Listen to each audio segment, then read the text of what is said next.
എല്ലാവരും സുഖമായിട്ടിരിക്കുകയല്ലേ? എന്തൊക്കെയുണ്ട് അവിടെ ഞായറാഴ്ച വിശേഷങ്ങൾ? നിങ്ങൾ ഞായറാഴ്ച ഫുഡൊക്കെ കഴിച്ച് റെസ്റ്റിലാണോ അതോ ഇനിയാണോ നിങ്ങളുടെ ആഘോഷങ്ങൾ തുടങ്ങാൻ പോകുന്നത്? എന്തായാലും കമൻറ്റിലൊന്ന് പറയണേ. എന്നാൽ ഏറ്റവും വലിയ പ്രശ്നം എന്താണെന്നറിയോ? നാളെ തിങ്കളാഴ്ചയാണ്. കുട്ടികൾക്കാണെങ്കിലും മുതിർന്നവർക്കാണെങ്കിലും വിശപ്പ് ഇത്തിരി കൂടുന്നൊരു ദിവസമല്ലേ തിങ്കളാഴ്ച. ഒന്നാമത്തെ പോകാനും താല്പര്യം ഉണ്ടാവില്ല, പോയി വന്നാലാണെങ്കിലും ഭയങ്കര വിശപ്പായിരിക്കും. എന്നാൽ നമുക്കൊരു സ്നാക്ക് ഉണ്ടാക്കിയാലോ? കുറച്ച് ഇൻഗ്രീഡിയൻസ് മതി, വളരെ ടേസ്റ്റി ആൻഡ് ഫില്ലിംഗ് ആയിട്ടുള്ള ഒരു സ്നാക്കാട്ടോ. ഇതിന് നമുക്ക് വേണ്ടത് ഒരു ചെറിയ പൊട്ടാറ്റോ, 2 ചെറിയ പച്ചമുളക്, ഒരു ചെറിയ സവോള. ഈ പൊട്ടാറ്റോനെ നന്നായിട്ടൊന്ന് പുഴുങ്ങാനിടുക. ഈ സവോളയും പച്ചമുളകും അതേപോലെ മല്ലിയിലും നല്ല രീതിക്ക് അരിഞ്ഞ് മാറ്റിയേക്കണം. ഒരു 100 ഗ്രാം ചിക്കനിലേക്ക് മുളക് പൊടി, ചിക്കൻ മസാല, ഗരം മസാല, ആവശ്യത്തിന് ഉപ്പ്, പിന്നെ കുറച്ച് നമ്മുടെ മല്ലിപ്പൊടിയും ചേർത്ത് മല്ലിയിലയും ചേർത്ത് നല്ല രീതിക്കൊന്ന് മിക്സ് ചെയ്യണം കേട്ടോ. ഈ മിക്സിങ് എപ്പോഴും കൈകൊണ്ട് ചെയ്യുന്നതാണ് ഏറ്റവും നല്ലത്. ഒരുപാട് എണ്ണയൊന്നും ഒഴിക്കണ്ട, നമുക്ക് കുറച്ച് എണ്ണ മാത്രം പാനിലോട്ട് തടവിയിട്ട് ഇതിനൊന്ന് വറക്കാം കേട്ടോ.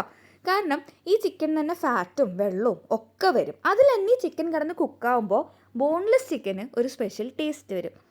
അരിഞ്ഞു വെച്ചിരിക്കുന്ന പച്ചക്കറികളൊക്കെ നമുക്ക് ഇനി ഇതിലേക്ക് ചേർത്തിട്ട് ഇതൊന്ന് ഉടയ്ക്കണം. ഉടയ്ക്കുക എന്ന് പറയുമ്പോൾ നമ്മൾ കട്ട്ലറ്റിന് കിട്ടുന്ന പോലെ ഒരു minced chicken and potato mix അങ്ങനെയല്ല നമുക്ക് വേണ്ടത്. ഇത് ഒന്ന് കടിക്കാൻ കിട്ടണം. ഈ ഒരു ഡിഷിൻ്റെ ടേസ്റ്റും സത്യത്തിൽ ഈ കടിക്കാൻ കിട്ടുന്ന ചിക്കനാണ് കേട്ടോ. അപ്പോൾ നമ്മൾ ചിക്കൻ ചേർക്കുക, നല്ല രീതിക്ക് ഇതൊന്ന് ഉടച്ചു കൊടുക്കുക.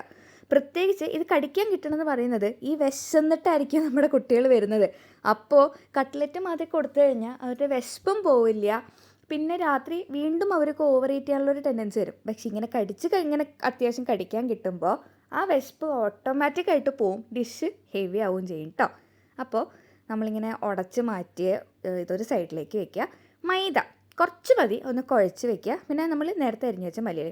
ഒരു പാൻ എടുക്കുക, പാനിൽ കുറച്ച് എണ്ണ തടവിയിട്ട് ഈ മൈദ ഒന്നിങ്ങനെ പ്രസ് ചെയ്ത് കൈ കൊണ്ട് പ്രസ് ചെയ്ത് പരത്തി കൊടുക്കുക കേട്ടോ. നമുക്ക് സാധനങ്ങളൊന്നും വേണ്ട, കൈ വെച്ചിങ്ങനെ അമർത്തിയാൽ മതി. നല്ലോണം ഫില്ലിങ് വെക്കുക.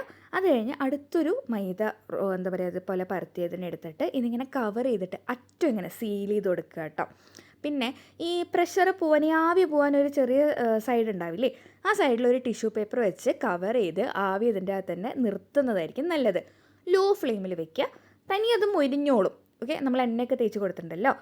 നമ്മളൊരു ചെറിയ സെർവിങ് പാൻ എടുക്കുക, അതിലേക്ക് ഈ ചിക്കൻ പൊട്ടാറ്റോ മിക്സ് കുറച്ച് എന്തായാലും ബാക്കി വന്നിട്ടുണ്ടോ, അതുകൊണ്ട് കൂടെ കുറച്ച് മുട്ടയും കൂടെ ചിക്കുക. നല്ല രീതിക്ക് ചിക്കി എടുത്ത മുട്ട വെച്ച് ബേസായിട്ട് അതിൻ്റെ മുകളിൽ നമ്മുടെ ഈ സാധനം വെക്കുക. സംഭവം കാണാൻ ഇങ്ങനെയാണെങ്കിലും ഒട്ടുക്കത്ത ടേസ്റ്റാണ്. എന്തായാലും ട്രൈ ചെയ്തിട്ട് അഭിപ്രായം അറിയിക്കണേ. താങ്ക്